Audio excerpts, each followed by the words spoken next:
This is the second part of our video on solving quadratics using factoring. In the first video, we learned how to solve them by factoring, but now what I want to do is tie that to the graph of the quadratics. So the first thing we're going to do is, you've got this worksheet. I want to start with the very first function, 0 equals x squared minus 9x plus 9. And we're going to solve that first just by factoring. So we factor it, and we see it's going to factor into x minus 3 times x minus 3. So the value of x is 3. 3 is the only value that's going to work in that one because both of our binomials there were the same. And we know if we plug in a 3 for x, we get 0 either way. Now what I want to do is graph x squared minus 6x plus 9. You'll know notice I changed out the 0 for a y if you look at the top function and then this one. So I did change that in order for us to be able to graph. And here's our graph. That's our function, y equals x squared minus 6x plus 9. I graphed this on Desmos. And I want you to see here, this is what the graph looks like. And so now sketch the graph of that in your notes. Just right there onto that worksheet. It should be right about there. And go ahead and identify where that x-intercept is. If we look back at the Desmos, we can see that it intersects, that the x-intercept right there is 3, 0. So identify that on your graph and then go ahead and put it down there in the bottom box also, that the x-intercept is 3, 0. All right, let's do the same thing with the next one. We have 0 equals x squared plus 9x plus 18. So in factoring, it's already equal to 0. We'd look for the factors of 18 that add to give us 9. All right, that would be 6 and 3. So when we factor it, we get x plus 3 times x plus 6. And so x would equal negative 3 and negative 6. So we've solved it using factoring. Now what we want to do is graph it, and we're going to sketch the graph of this one also. So let's pull up Desmos.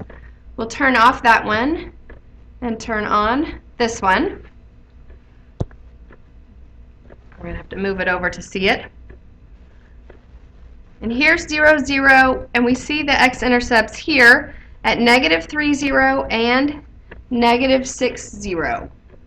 So I want you to sketch that on your graph. It doesn't have to be perfect, but you do want to identify where those two ordered pairs are and what the points are, negative 6, 0 and negative 3, 0.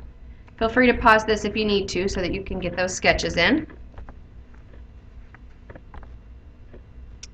It hits right about there. I didn't write in the ordered pairs, but do go ahead and do that.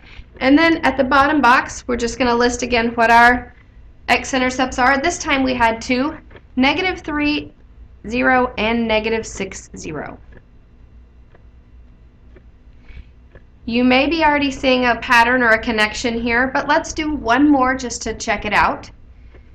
Our last one is 0 equals x squared plus x minus 12. If we factor that, we need factors that multiply to give us negative 12 and add to give us positive 1. So that'd be positive 4 and negative 3 when we factor. So x minus 3 times x plus 4. So x would equal 3 and negative 4. And then again, we replace the 0 with y, and we're going to graph it using the Desmos. Graph again.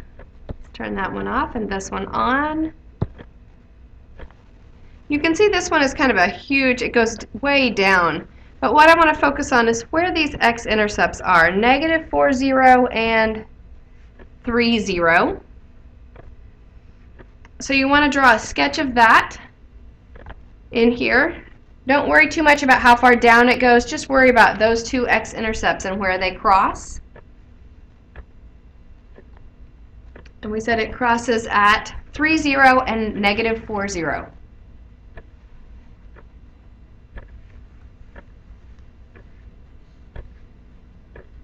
So your worksheet asks, what patterns do you see, and could you find the x-intercepts without graphing?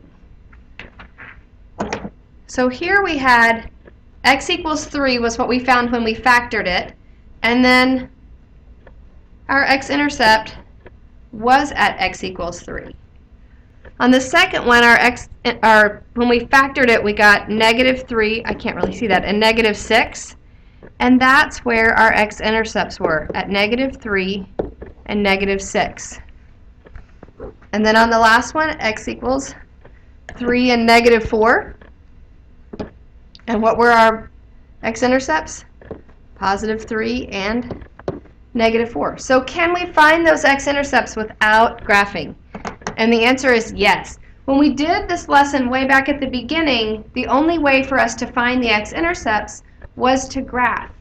But now you see that when you solve the quadratic, if you take y and replace it with a 0, then when you factor it, because this is, look at all our y values. Y is 0, 0, 0, 0, 0. So if we replace y with 0, we can find those x-intercepts just by factoring.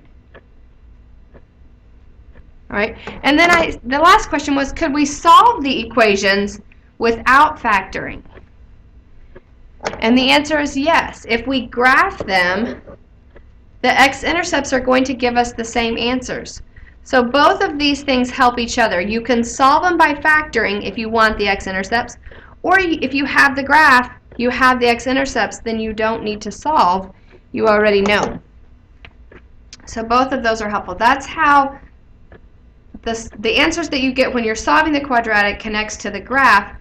When it's equal to 0, those are the x-intercepts. Right?